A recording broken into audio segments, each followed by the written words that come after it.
Good morning and welcome to Morning Movie News, where we've got a bit of a theme for today's episode. It's not a straight flush. I couldn't get the viewer question in there, but all three stories have to do with big deal projects. Well, at least that's the idea, that are starting to really come together. And I think so far Hollywood is doing an awfully nice job with them, especially the first two, which are both out of Sony. Talk about a continued reversal of fortune. How much longer can they keep this up? I hope for a long time if it's going to involve projects like these two.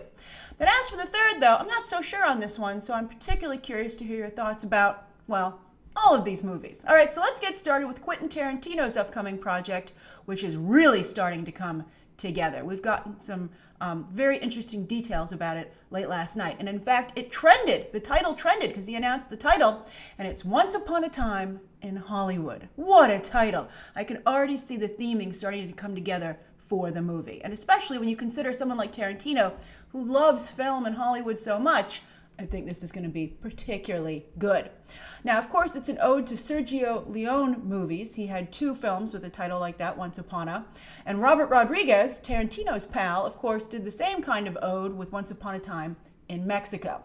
So again, it's called Once Upon a Time in Hollywood, and it stars Leonardo DiCaprio. We're going to go over a few things again because some other details have emerged about the story specifically, and I'm going to parlay them to you right now. So we already know that Leonardo DiCaprio is starring, and we know that we already knew he was going to play an aging movie star, but we now know the character's full name. I don't believe this was revealed before, and it's Rick Dalton. What a name! I love it. It's so Tarantino. It's so old school Hollywood, like in a kind of like a meta, commentary kind of way. I really like it. And then, of course, we already knew that Margot Robbie was going to be playing Sharon Tate, and that this would deal with the infamous and tragic Manson murders. But now we know that she happens to be Rick Dalton's next door neighbor. And then there was one other male lead role, and it was between Brad Pitt and Tom Cruise, as you might recall. And when it went to Brad Pitt. That was another big announcement last night. But when you hear what the role is, I think like me, you'll be like, well, how could Tom Cruise ever play it? But anyway, Brad Pitt will be playing Cliff Booth, who is Rick's stunt double and pal. Isn't that fantastic? And then, according to Tarantino, both of them are struggling to survive in a Hollywood they don't recognize anymore. Oh, wow. Just think about that. Hollywood talk written by Tarantino, delivered by Leonardo DiCaprio and Brad Pitt, who have already both done fabulous work with the writer-director. Of course, DiCaprio in Django Unchained, and then Pitt in Inglourious Basterds. This is going to be so good. I could just watch that, just the two of them, and we'll talk about adding the Manson murders in just a moment. But I just have to say, I think that Leonardo DiCaprio, and Brad Pitt I think people have always kind of commented on the fact that they look alike. So for them to acknowledge that with this movie, I think is fabulous. And they already sound like an iconic duo. And Tarantino is already referring to them as Rick and Cliff. And I'm just very, very excited about this. Now, as I just said, I could just watch this. However, they're going to throw the Manson murders in there. And I hope they do it in a tasteful way. And I'm a little concerned because Inglourious Basterds, of course, rewrote World War II and what happened with the Holocaust and Nazis. And I think if you were to tell me about that before I saw that movie, I would say that was an equally bad idea. But Tarantino managed to pull it off. Although I think here it could be a little different because you're talking about someone, a specific individual, particularly Sharon Tate. And I think that it could be in potentially very bad taste to have Rick and Cliff, somehow save Sharon Tate from being murdered in this fictional, alternate reality. So I don't know. I trust Tarantino. I think he does great work. I think his work, in fact, gets better and better. I loved Hateful Eight. I thought it was such an amazing movie. And I'm very excited to see this. Sony is releasing it next year, August 9th, 2019. Very cool. Now, Sony's other project involves Chris Hemsworth. And Chris Hemsworth, well, his Marvel contract is up. He's been very vocal about it, and so he's not going to be making any more Marvel movies after Avengers 4 unless Feige puts a shiny new contract in front of him, which Feige might just do. But I think that even if he doesn't, Hemsworth can feel proud of the fact, and his management team as well, that at the very last minute he did what he needed to do, and that's make himself a comedy superstar, with, of course, Thor Ragnarok. So, well, technically he did it, and so did Taika Waititi.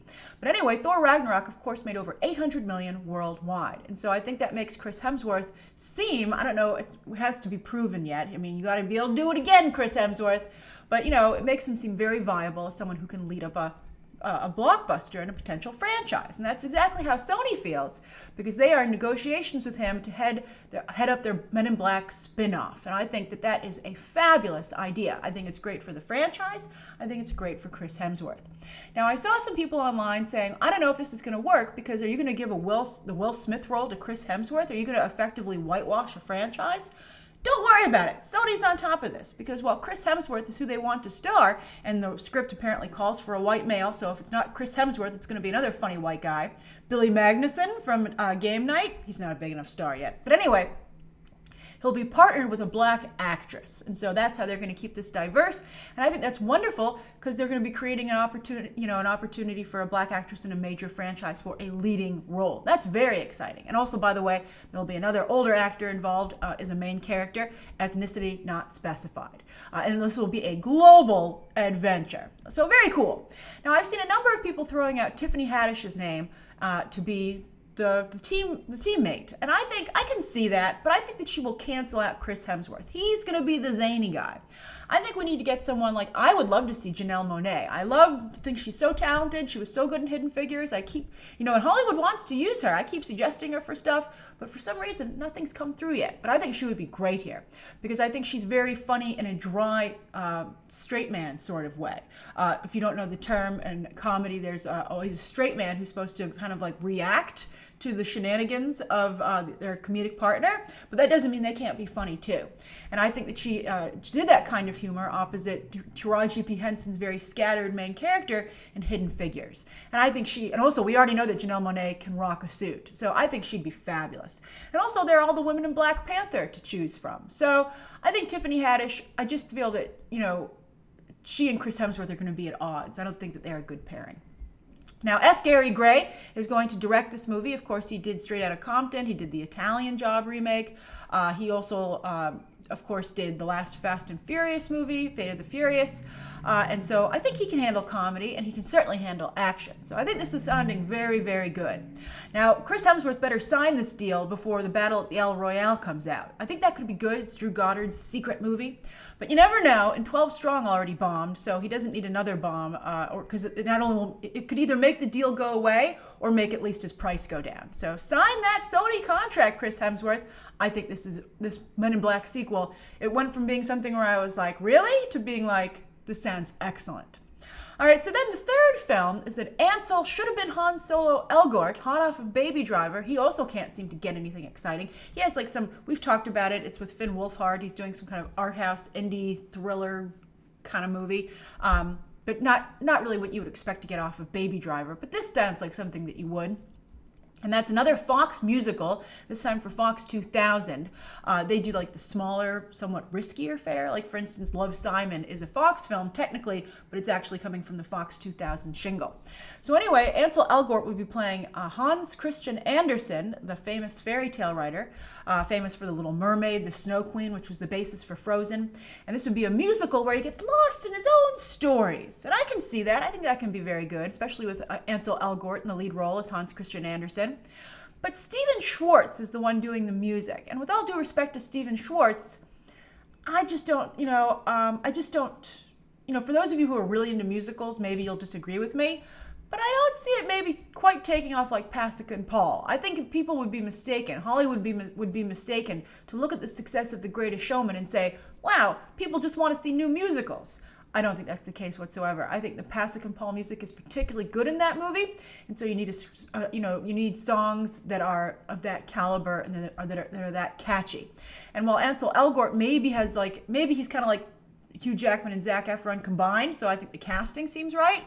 I would be very nervous about the songs, but we'll see how it turns out. I think it's a good idea. I would certainly pursue it, but I'm not quite as confident in it as I am the first two projects. So I'm curious, what do you think of those three, those big movies that are coming together? Which do you feel great about, and which are you maybe a little less confident in? All right, so the viewer question comes from Sebastian Guzman, and Sebastian says, viewer question. I just heard that McDonald's will now advertise Disney films again. There was a big announcement yesterday that after many years, Disney will once again license their films for toys and Happy Meals at McDonald's. So it's a big deal. And so Sebastian says, do you think this will get younger kids interested in seeing films from Marvel and Lucasfilm? Now, Infinity War isn't going to get anything, but Wreck-It Ralph is, The Incredibles 2, but they are planning to do Marvel and Star Wars movies in the future. So it's all, they're going to promote all the Disney brands. Now, I think it's part of Disney's marketing plan to just be ubiquitous, which means everywhere. I think, just like when they're having the streaming service, they're going to, it's not like they're exploring new brands. Disney is just tripling, quadrupling down on the big brands that they have, the verticals that they have. So they just want to make those verticals a part of your life every day. On the streaming service, they'll have TV shows. They have the theme parks. You'll be able to have rides and, have lunch and buy merchandise there. At the mall, when you go to the mall, the Disney store will be promoting these brands. And now when you go to McDonald's, it'll be in the Happy Meal.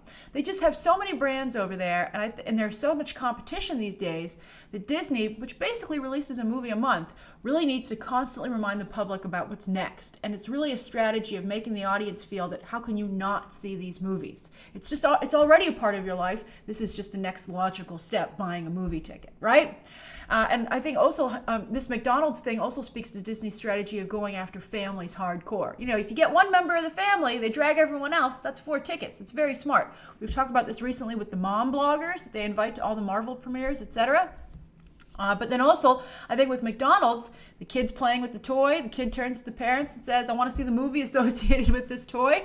And the parent goes, okay. And also, I think it's not only an offensive strategy, but I also think it's defense against the other studios, because if they get the Happy Meal toy, Disney doesn't want the kid saying, I want to see this movie.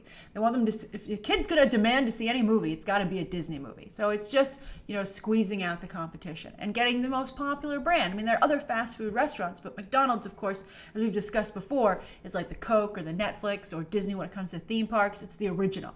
And I think Disney wants to feel, I think they want that brand association, So I think it's a great idea. I think that, I don't know, the last couple of times I've been into McDonald's, I felt like the toys didn't seem that great. So I hope they have a good toy designer. But I'm curious, what do you think? Do you think this will help Disney, or do you think that, do you think it's more about keeping other studios from promoting their films? Because Disney's already so full of win.